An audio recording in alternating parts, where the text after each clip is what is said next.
আজ তৈরি করছি প্রন ভেজিটেবল ফ্রাইড রাইস। প্রথমে পোলাও চালটাকে ভালোভাবে ধুয়ে পানি দিয়ে 70% সেদ্ধ করে পানিটি ঝরিয়ে নেব। এরপরে চিংড়িতে লবণ, সাদা কালো গোলমরিচের গুঁড়ো, চিলি পাউডার, সয়া সস এবং লেবুর রস দিয়ে ম্যারিনেশন করে রাখবো। এরপরে ফুলকপি, ব্রকোলি, গাজর, spring onion, capsicum, tomato cube cut করে কেটে নেব। সাথে নেব রসুন, কাঁচামরিচ এবং পেঁয়াজ। এবার প্যানে তেল দিয়ে ডিম ফ্রাই করে নিব। সাথে ফ্রাই করে নিব ম্যারিনেশন করে রাখা চিংড়ি মাছগুলো।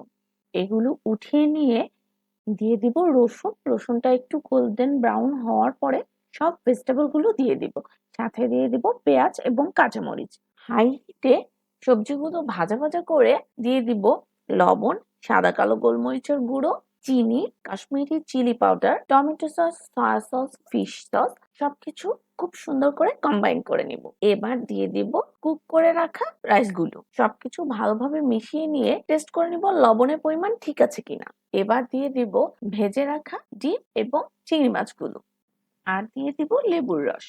সবকিছু মিশিয়ে নিয়ে গরম গরম পরিবেশন করে নেব প্রন ভেজিটেবল ফ্রাইড রাইস।